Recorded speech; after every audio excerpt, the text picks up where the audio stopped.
So what's up, everybody?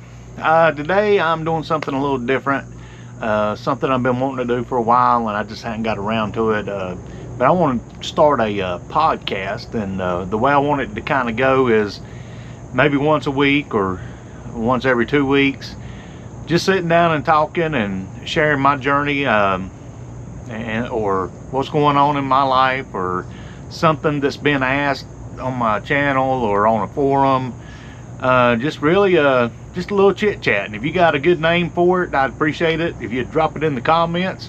But right now I don't have a name for it, so I'm sure something's going to come up. But so I'm going to try to do it with minimal editing. If I start rambling on, or the camera gets knocked over, or I get stung in the face by a bee, I might edit that out.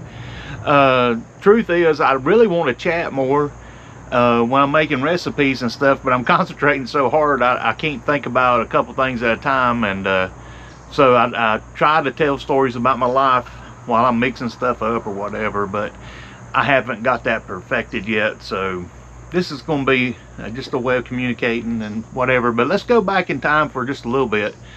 Almost 2 years ago is when I started my YouTube journey, and it was on the advice of my sponsor. I was in Celebrate Recovery. I was dealing with alcohol at the time, and he told me I needed a hobby, and I was at a vulnerable point in my life, and it was hard to turn on the camera and start talking. And it's still difficult. I'm a kind of an introverted person, so this kind of goes against my nature. But anyway, I told my wife, I said, look, I'm just going to do 3 videos, and I want to give my personal story, and I had a couple other things, but those first 3 videos were supposed to be it, I thought. And I'm like, well, after I done those and I started getting a little more comfortable, I thought, well, I'm going to venture on and I'm going to commit to 10 videos. And then so I done the 10 videos, and I started finding a little stride, and I was like, well, heck, I'm going to do a year. I'm going to commit to a year. And so now it's just what I do on weekends. It's keeping me sober. It's forcing me to try new recipes, because that was one of the things I wanted to accomplish, was 1, have a hobby, 2, try new recipes so I don't get burnt out on the same old stuff, eating keto and stuff. And then so yes, achieved all that, and plus, you know, there's a great keto community. I'll put a link to all those communities in the bottom. I can't think of all of them right now, but check the description for all of them. But anyway, when I'm part of these, I try to interact, but my week gets busy, and I really don't have a whole lot of time for that. So, but anyway, let's move on to my journey. I started my keto journey probably around 2017, 16, and I topped out the scales at 403. And at that time, I was doing pretty much lazy, dirty, whatever kind of keto that was, but I did manage to lose a good amount of weight doing it that way. And then moving on, at the start of this year, I entered a program called Verta, which was available through my work, and it's more a clean keto program. It's 30 total carbs. I was spoiled in doing it my old way, and in fact, if you go looking through some of my old videos, some of those recipes reflect on the way I was doing keto versus the way I'm doing it now. So bear that in mind. I'm at a different place right now, but in the back of my mind, when I started Verta, I wanted to be at 250 pounds by the end of this year. And listen to me, when I first started, things went really fast, man. I was losing a lot of weight up front. It was great. Hey, it was awesome. And then about a month in, it's like hitting a brick wall. And I noticed in like the Verta community, or in all of the low carb keto communities, everybody makes these huge strides at the start, and then somewhere down the road, either they're fussing because they've quit losing, or you just never hear from them again because they quit. Well, for me, quitting's not an option. I mean, I've got a long way to go. I don't really have an end goal set, but I do have a goal of 250 that I'm wanting to hit. That's kind of been a number since I was at 403. I was wanting to see 250, whatever, 250. And here we are coming up on the end of the year, and I still got about 25 pounds to go. And I think last time I looked at the calendar, it's about 16 and a half weeks left. I guess that's doable, but I got to make some changes. And that leads me to where I'm at right now, stalled out.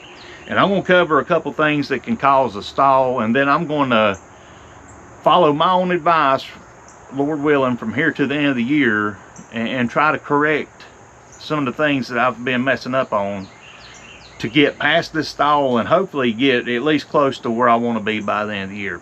So the number one thing that can cause a stall is you're eating too many carbs. I know that whatever you've got your number set at, mine's 30, it's real easy for that stuff to sneak in. And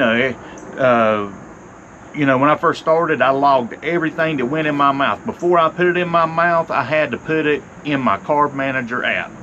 I don't care if it's a piece of chewing gum, I don't care if it's a glass of water, I don't care what it was. If it went in my mouth, it was logged. And that kind of helped me keep on task. Well, after a while, I started getting used to how many carbs were in things, and I know the foods I can eat and all that good stuff, and I quit logging. Well, that brings me to another problem. There's a lot of things out there you don't realize carbs are even in, like just like a breath mint or a piece of chewing gum or just something very simple. When you quit looking at the back and you quit logging that information, it's easy to lose track of what you've had. So that brings me to my next point, portions. Now, I've always been let's see, how do I put this? I've always had a healthy appetite, okay? But portions matter. Even if you're eating all low carb stuff and you're keeping your carbs below that number, you can mess up in other ways. But for me personally, and this might be you as well, once you quit logging food and everything and you're not really paying that close of attention, you go grab a can of almonds, and you can have almonds, but you can't have the whole can. Okay? So that's my problem, and that's one of the reasons I thought alcohol addiction and some other addictions in my life is I don't know when to stop. So if I get a can of almonds and I sit down and I start eating, snacking mindlessly while I'm watching the television, I look down, that whole can's gone. Now, I've already went over on my carbs, I've went over on my protein, I've went off the rails pretty much. Same thing holds true for pork rinds. I love pork rinds. But if I sit down with a bag of pork rinds, guess what's going to happen? I'm going to eat the whole bag.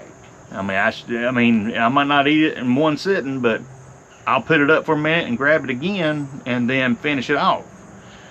So, portions matter. Log your food. And then the third one is, like I hinted to just a second ago, too much protein. In my snacking, before my journey started, my snacking consisted of chips and dip and whatever, the most common things that you just grab out of the cabinet and just shove in your mouth. And when I started keto, I thought, well, I've got to get rid of the carbs, so I'll snack with jerky or whatever, Spam bites. I love Spam, or things like that, and so I've substituted a lot of meat for carbs. So, anyway, my answer to all this is I'm going back to basics. I'm going back to like when I first started the program, I'm cutting out my almonds, I'm cutting out pork rinds, because I know those two things are my kryptonite right now. If I do get almonds and just can't stand it, I'll be measuring them out and things like that. But hey, I'm gonna get to where I want to be, and it's not easy.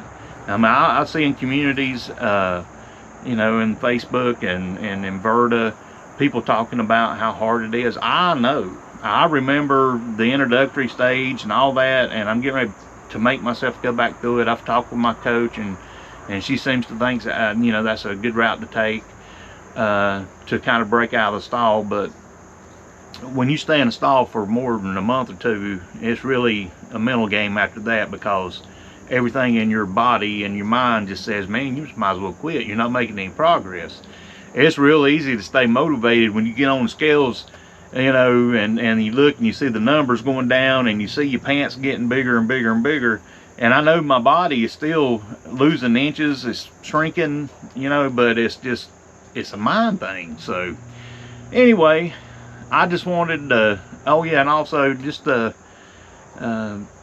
thankful for all the people who have subscribed to the channel. It's just it's fascinating that people actually want to watch an old country boy sit around, cook up stuff, I guess.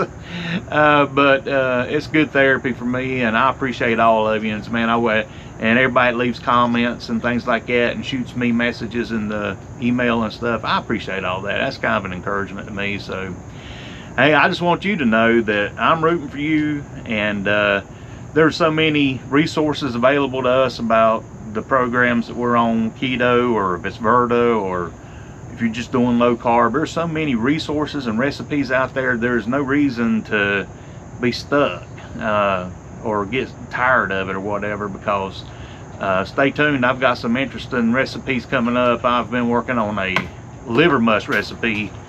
Liver mush is this thing that's local to me, and I'm wanting to share it with the world, and I'm on my 4th try to get this thing right so I can share it with you. So be on the lookout for that. I've got a couple more product reviews coming up. It's pumpkin spice season. I've got some pumpkin spice recipes coming up. I've got more recipes than I have time, I promise you that. But hey man, I appreciate you all. Until next time, eat well, watch what you're eating, and root for me, cheer for me while I'm trying to get to my goals, because man, I tell you, it's tough. And until next time, may the Lord bless you, and I'll see y'all next time.